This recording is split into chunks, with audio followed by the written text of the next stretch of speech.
शेख साहब, ये नॉर्वे में जो तारीखी बेइज्जती का सामना करना पड़ा है नरेंद्र मोदी को, इस बारे में क्या कहेंगे? बहुत शुक्रिया मतीन साहब। इस वक्त जो मोदी साहब हैं वो इन 5 मुल्कों के दौरे पे हैं। सबसे पहले वो यूएई गए हैं, वहाँ की उनकी कारस्तानी, वहाँ जो उन्होंने मामला किया है वो सारी दुनिया के सामने है। वहाँ जिस तरीके से वो यूएई के जो सदर हैं उनसे मिले हैं, जो उनका एक टिपिकल अंदाज़ है मिलने का, उससे मिले हैं। उसके बाद मिलने के बाद उन्होंने वहाँ बैठकर ईरान की मज़म्मत की है। ईरान ने जो यूएई पर हमले किए हैं उसकी मज़म्मत की है। उस बयान के बाद हमने अब्बास अराग़ची साहब का बयान भी देखा था। उसके बाद जो ईरानी जो सुप्रीम लीडरशिप है उसके बारे में उन्होंने इस बयान की मज़म्मत भी की। उसके बाद ये नीदरलैंड गए। नीदरलैंड जिस वक्त ये गए हैं वो इन प्रेस कॉन्फ्रेंस होती है वहाँ नीदरलैंड के वज़ीर आज़म के साथ, तो नीदरलैंड के वज़ीर आज़म उसी प्रेस कॉन्फ्रेंस में इंडिया को, मोदी को, जो इंडियन मीडिया है, गोदी मीडिया है, उनको वो आईना दिखाते हैं। वो कहते हैं कि इंडिया के अंदर जो इस वक्त मौजूदा सूरत-ए-हाल है, जो अक़लीतें हैं वो इस वक्त जो बीजेपी के जुल्म का शिकार हैं। इसके साथ साथ उन्होंने जो वहाँ इंडिया के अंदर प्रेस फ्रीडम है उसके बारे में भी तहफ़्फ़ुज़ात का इजहार किया, क्योंकि इंडिया के अंदर मौजूदा जो सूरत-ए-हाल है, इंडिया इस वक्त जो फ्रीडम के लिहाज से 157 नंबर पे है और पिछले साल ये 153 पे था और 4 पॉइंट इसकी तनज़ली हुई है 160 मुल्कों के अंदर। तो इस लिहाज से इनको नीदरलैंड में भी शर्मिंदगी का सामना उठाना पड़ा। उसके बाद ये नॉर्वे जाते हैं। नॉर्वे जाने के बाद इन्होंने वहाँ जिस वक्त प्रेस कॉन्फ्रेंस की नॉर्वे के जो वज़ीर आज़म हैं जोनास गाहर उनके साथ, तो नॉर्वे का मैं मतीन साहब आपको बताता चलूँ, जो प्रेस फ्रीडम इंडेक्स है वो पूरी दुनिया में सबसे बेहतरीन है। नॉर्वे का जो प्रेस है, नॉर्वे का जो मीडिया है, नॉर्वे का जो सोशल मीडिया है, नॉर्वे की जो जितनी भी जो प्रेस से रिलेटेड लोग हैं वो इस वक्त दुनिया में पहले नंबर पर हैं। तो जिस वक्त ये जो नॉर्वे के वज़ीर आज़म हैं जोनास गाहर उनके साथ ये प्रेस कॉन्फ्रेंस करते हैं, प्रेस कॉन्फ्रेंस के बाद ये इनका एक टिपिकल अंदाज़ है, ये जो प्रेस के जो लोग हैं, जो जर्नलिस्ट हैं, उनके सवालात का जवाब नहीं देते। इनका थोड़ा सा मैं आपको बैकग्राउंड भी बताता चलूँ। 12 साल की इनके दौरे हुकूमत के अंदर इन्होंने अभी तक एक भी प्रेस कॉन्फ्रेंस नहीं की। और इसके साथ साथ जो आप अपोजिशन लीडर देखते हैं, राहुल गांधी जो हैं इंडिया के अंदर, उन्होंने 129 प्रेस कॉन्फ्रेंसेस की हैं।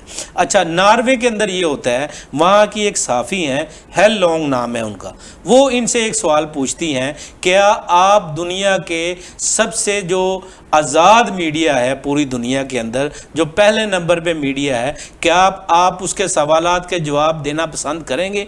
तो मोदी साहब वहाँ से भाग जाते हैं, वहाँ से निकल जाते हैं।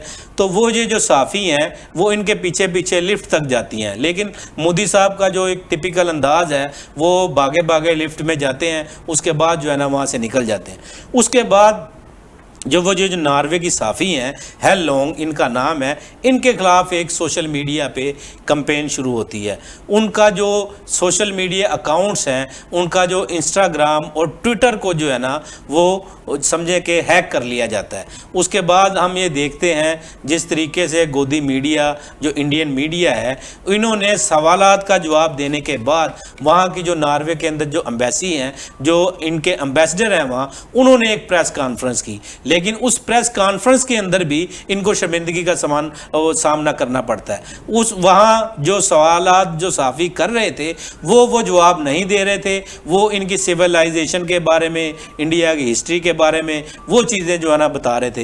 वहाँ भी जो है ना इनको बड़ी शर्मिंदगी का सामना करना पड़ता है। उसके बाद जो हम कल देखते हैं कि उन गोदी मीडिया के अंदर जिस तरीके से उनका जो समझे कि जिस तरीके से उनकी वीडियोज़ वायरल होती हैं, उनकी जो मीम्स बनाई जाती हैं, उनके जो उन अकाउंट्स को हैक कर लिया जाता है। उसके बाद उनका बयान आता है कि ऐसा पूरी दुनिया में किसी जगह नहीं होता जो मेरे साथ हो रहा है। उसके साथ साथ हम ये देखते हैं उसके बाद वो जो इस नॉर्वे के बाद वो जो इटली के दौरे पर जाते हैं। इटली में जो मेलोनी है, जो वहाँ की जो प्रेसिडेंट जो वाइस प्राइम मिनिस्टर हैं, उनसे उनकी मुलाकात होती है। वहाँ भी उनको शर्मिंदगी का सामना करना पड़ता है। अच्छा, इस दौरे की थोड़ी सी आपको बैकग्राउंड में लेता चलूँ। सबसे पहले तो इस दौरे का मकसद ये था कि ईरान के ख़िलाफ़ यूएई के साथ खड़ा होना। उसके बाद इनके एक अडानी के नाम से एक शख्सियत है, उनका जो पेंशन फंड्स हैं, जो नॉर्वे के पेंशन फंड्स के अंदर उनका जो पोर्टफोलियो है उसको बंद कर दिया गया था। क्योंकि अडानी, अंबानी, ये दो लोग ऐसे लोग हैं जिनके लिए मोदी कुछ भी करता हुआ नज़र आता है। उन्होंने पूरी जो इंडिया की जो सालमियत है उसको इनके ऊपर दाव लगाया हुआ है।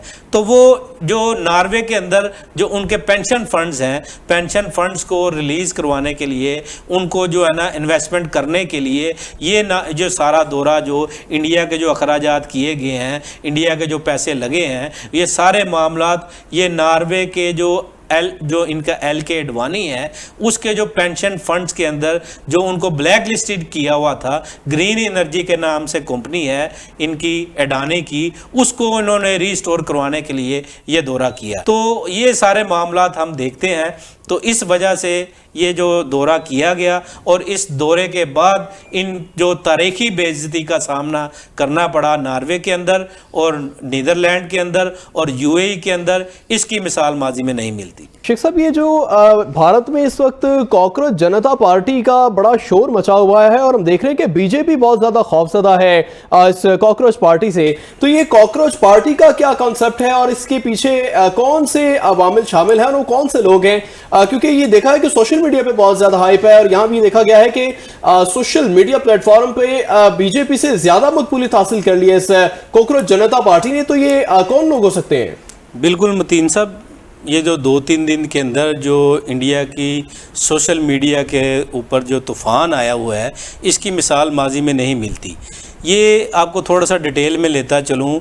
ये एक इंडियन चीफ जस्टिस हैं, इनका नाम सूर्या कुमार है। ये सूर्या कुमार ने इन्होंने एक स्टेटमेंट दिया, वो एक फ़ैसले के दौरान अपना टेम्परामेंट लूज़ कर गए। इन्होंने वहाँ कहा कि जो इंडिया की जो यूथ है वो एक काकरोचों की तरह है। अगर इनको अगर नौकरियां नहीं मिलती या नौकरियां ना मिलने की वजह से ये सिस्टम के ख़िलाफ़ खड़े हो जाती हैं। ये 15 मई को इन्होंने ये स्टेटमेंट दी। 15 मई के बाद जो आपने ये देखा कि सोशल मीडिया के ऊपर जो अभिषेक के नाम से एक बार अब आम आदमी पार्टी के ये सोशल मीडिया ये रहे हैं, सोशल मीडिया के साथ ये हेड रहे हैं उनके, तो उन्होंने एक ट्विटर पे एक सवाल किया कि अगर सारे काकरोच इंडिया के इकट्ठे हो जाएं तो क्या बनेगा। तो उसके बारे में बहुत सारे लोगों ने जवाब देना शुरू किया। वो मिलियंस में जो है ना उसका जवाब आना शुरू हो गया। फिर ये जो काकरोचेस का ये मामला ये इतना बढ़ा कि फिर ये CJP के नाम से काकरोच जनता पार्टी, अभिषेक ने एक ट्विटर अकाउंट बनाया, एक इंस्टाग्राम अकाउंट बनाया। वहाँ उन्होंने एक पार्टी क्रिएट की। पार्टी क्रिएट करने के बाद उन्होंने अपना एक मैनिफेस्टो रखा।